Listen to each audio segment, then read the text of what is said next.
Okay, so continuing the series of things a seller says that indicate they are not a good lead. This is part 3.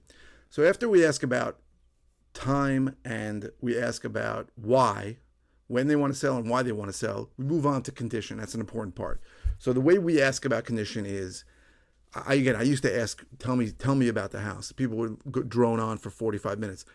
The right way to do it, and I got this from Josh, the great Josh Hines, is that we say, listen, on a scale of 1 to 10, with 1 being a disaster and 10 being the cover of a magazine, how would you rate the condition of the house? That's how we ask it. A vast majority of people are going to go for like a 7. Okay, 7 can mean it's really nice, and 7 can mean it's really disastrous. 7 or below, and I'll probably go on the appointment. We'll schedule the appointment. If they say 8 or 9 or 10, at that point, you've got to understand it's unlikely this is a buy. Now, I bought properties where people said that, but you want to then ask the obvious question, right? Now, and also this depends on, because if they said, hey, I want to sell in 2 weeks, then even if it's a great condition, they can't sell. So that's important also. The when is important. So if they say, I'm not in a rush, and then they say it's an 8 or a 9, at that point you want to say, and this is what we say, that sounds like something you might want to list with an agent. Do you have someone to list it with? So if they say no, I might still go on the appointment and try to get the listing. And I've gone on those appointments thinking I'm going to list it, and I ended up buying it because people aren't always so honest on the phone. But you should push back at that point if they say it's a great condition, right? And especially if you don't take listings, but you can ask it the same way. That sounds like something you might want to list. And then you want to hear what they say, because they might say something along the lines of, I've heard all of these. I don't want to list it. I don't want to deal with the agents. Last agent screwed me over. I want the certainty of knowing that an investor is going to buy it. Someone all cash is going to buy it.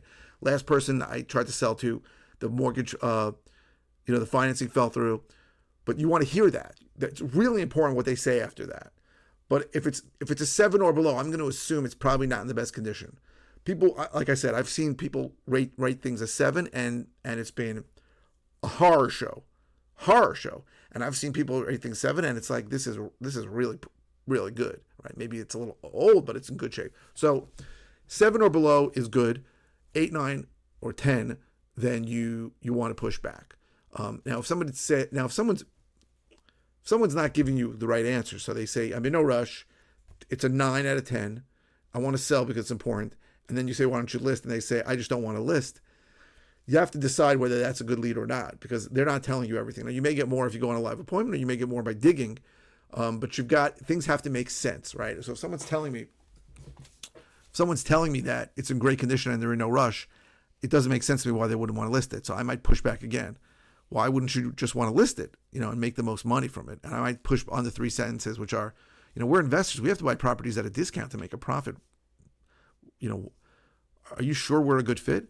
So it's important that you push back in that case too, to get to the bottom of the answer. And if things don't make sense, you might want to go on the appointment because they're just not being honest with you, or you might say, this guy's not being straight with me.